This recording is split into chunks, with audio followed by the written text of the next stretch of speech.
How was your experience at the tournament and in India in general? I expected some of the things that it's going to be, some unusual obstacles. Like fire off board was not one thing I expected, but luckily that was such a big deal in the end as it seemed. Once the dust has settled, so to speak, literally, everybody was alive.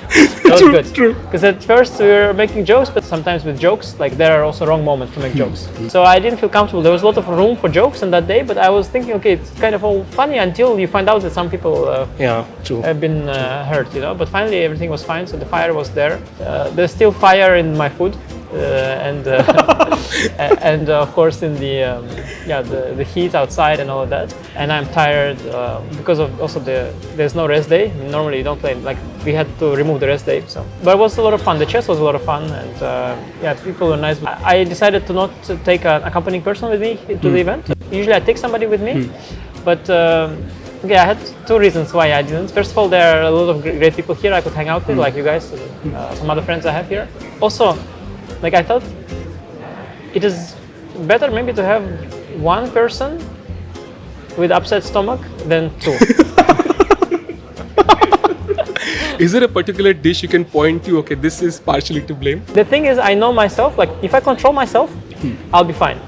But the problem with the food is that it's delicious, like the spicy and like the mainstream stuff, like the curries, with paneer, like with all the sauce and like tastes so good. But I know that it's a trap for me. I will live to regret it, if I eat it every day.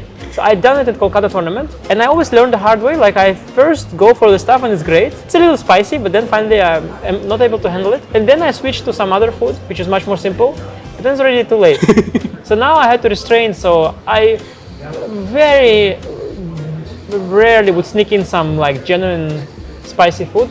Unfortunately, what it meant for me is that a lot of my dishes were a bit plain. Like, I ate a lot of rice with like too little sauces, not that many different meats that I like, too many pizzas for my liking and this kind of things. But it was fine. But yeah, unfortunately, I can't go fully enjoy the cuisine. True. I think we need a separate holiday for that at some point. Yeah. Yeah, I mean, but I love the food, and especially when I'm in Europe, like the Indian food in Europe, which is like adapted, to our, flora, whatever. Because it's also specific. Like for example, some water that you can tap water. Okay, we still speak about these topics, but it's important for viewers, like to know, because like with Google Maps, can I drink tap water? I don't know, in whatever, Stockholm or they're here. So often it says yes, but there's a thing that if you are born in that place, your body, there's certain bacteria and stuff which like your body genetically is like handling. But a foreigner, let's say from Asia coming to Europe, the water that we have will be upsetting his stomach, and their water will upset ours. It's not that one water is dirtier or cleaner than the other. It's that it has this specific region things. So that's why it's for me too here. Like I'm not saying there's nothing wrong with the food. Obviously, it's great food. You guys are all loving it. But it's like specific to. I have my own bacteria. You have your own bacteria, and they don't mix well. They don't mix well. Yes.